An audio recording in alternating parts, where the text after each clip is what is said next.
This is the second of a series of 3 videos where we are exercising our critical skills. We listen together to extracts of speeches of Milton Friedman, the famous economist, and attempt at discussing them rationally while putting aside our personal opinions and biases. I'm Mary Jane. Welcome to my channel. What a shame, Mary Jane. The business people are just the opposite. They're all in favor of freedom for everybody else. And at the drop of a hat, you can get any leading businessman to give you an eloquent speech on the virtues of free market. But when it comes to their own business, they want to go down to Washington and get a special tariff to protect their business. They want a special tax deduction. They want a tax subsidy. When Chrysler's on the verge of failing, which it should have done, it should have been allowed to fail, Chrysler goes down and exercises political influence to try to get the government to lend it money to subsidize it. So businessmen in general, not all, there have been some notable exceptions, and I don't want to include everybody, just as not all intellectuals are in that class. But in the main, most businessmen are enemies of free markets. The real beneficiaries of free markets are the invisible man, the consumer, the ordinary worker. Those are the real people who benefit from free markets.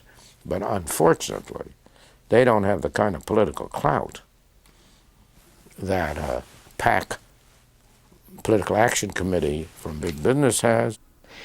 So basically, Friedman here is explaining us how businessmen, so company owners, are not really benefiting from free market economy because business owners benefit from the intervention of the government. So in my opinion, he's talking here about the big business owner, like huge corporation owners, huge corporations like Monsanto, let's say.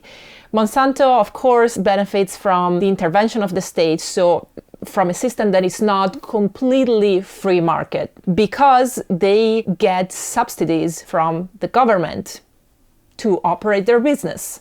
So Friedman is stating that it's not the businessmen who are the real beneficiaries of the free market. It's the common man, he says, so the consumer. He thinks that the consumers benefit from free market because of an example that he makes later. I'll sum it up. He talks about the beet sugar production in the United States. Because the beet sugar production in the United States was suffering from competition from outside economies, the government intervened with a protectionist type of policy, so they have a quota on the amount of sugar that can be imported from various countries. The visible effect of that is that there are about a couple of 100,000 growers of beet sugar who benefit greatly from it, who are able to keep on growing beet sugar. Friedman explains how this ultimately damages the consumer, the middleman, because he's going to pay double the price for the same amount of sugar. The visible effect is that they are able to have a market they would otherwise not have. The invisible effect is that every consumer in the United States pays twice as much for the sugar he or she buys as the world price. So his thesis is that it's not the businessmen, it's not the companies who benefit from a true free market economy, it's ultimately the consumers, so the common people. Let me give you my analysis of this type of thought. I can follow his train of thoughts, but I think his premises are partial. His premises are that businessmen are not benefited from the free market economy. Okay, I can see what he's saying if he applies this to a certain type of businessman, or I would say company. If we apply this to those huge companies, corporations that actually get subsidies from the government, then yes, I understand, dear Milton, you are so right. These people are only benefiting from government subsidies, so yeah, they don't want free market economy. But these companies are really the smallest amount, the smallest percentages among the whole amount of companies that are present in a country. What about all the small businesses? Not only the small business, the medium businesses, which are definitely the most numerous in a country. They don't get any subsidies from the government most of the times. And let's talk about those companies that operate in a field of production that is not subsidized by the government. We all know, for example, that oil, carbon, fossil fuel companies are heavily subsidized by the government. What about those companies that do not work into this carbon fuel industry? Those companies who are maybe the competitors of these industries. As far as I know, which, correct me if I'm wrong, I might be wrong, they don't really receive such a big amount of subsidies from the government. Those businessmen who benefit from the government subsidies, so they are against the free market, based on what dear Milton says, they are getting money from the government to continue their business. Now, I'm usually not pro-free market. I am pro-intervention of the state, of the government into the economy. But the purpose of this moment of thinking together and discussing together is to put away all the preconcepts and biases that we have. So I'm putting that away for a second and really trying to understand Milton Friedman here. And I'm thinking, since I randomly stumbled upon this example of the fossil fuel economy, is he trying to suggest that if we were in a real free market, the fossil fuel industry would lose its power on the market because of the laws of supply and demand? What if in an ideal free market economy world, these companies would not receive any subsidies from the government, of course, because we're in the free market, okay? Is Friedman trying to suggest that these companies would eventually lose success and naturally allow alternative type of energies, like renewable energies type of industries and companies to rise? Maybe Milton Friedman here has a point. Right now in the United States, we're not in a completely free market economy system. And that causes the fact that the government subsidizes these huge industries, for example, the oil industry, and therefore the competitors are in disadvantage because they don't get these subsidies.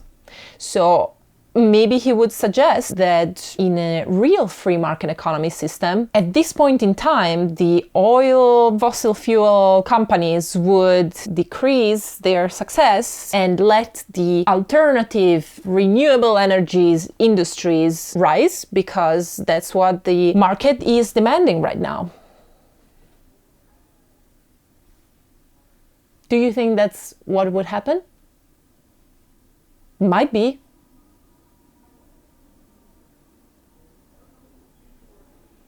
I need to give it some thoughts.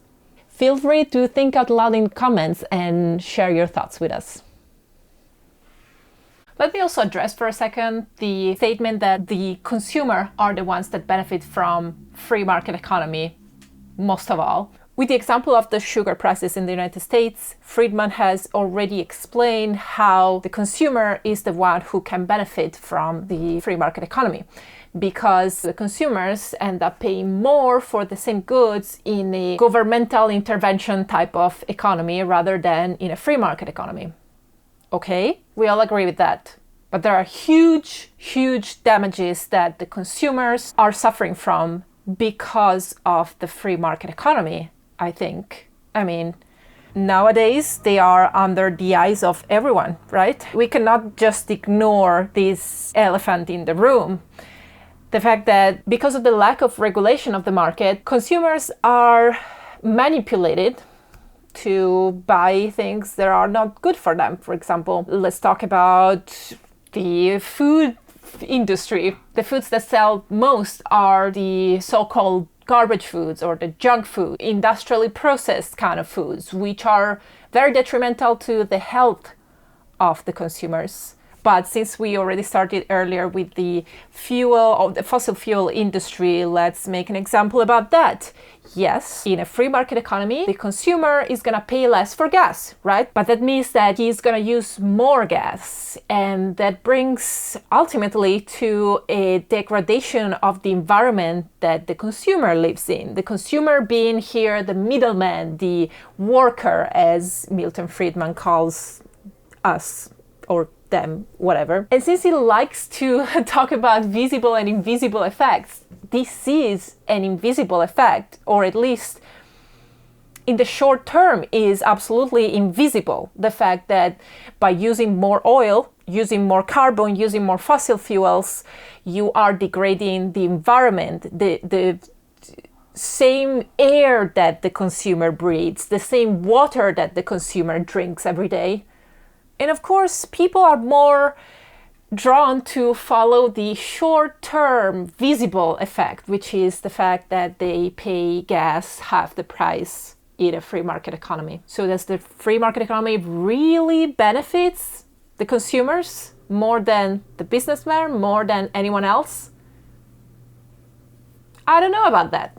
I think there should be more discussion on this topic. I think Milton Friedman in his interviews simplifies this matter a little bit too much. Of course, let's always remember that for these speeches that he's giving, there is a context, there is a specific audience that we don't know, so let's take it with a pinch of salt.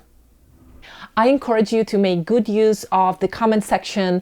Please argue your thoughts, okay? Don't just write a line. Explain us why your opinion is in a certain way. Let's have an enriching conversation for everyone. If you haven't watched my last week's video, I'll leave it here. Here's another one that you might be interested in. Please don't forget to subscribe to my newsletter. You find the subscription form in my website.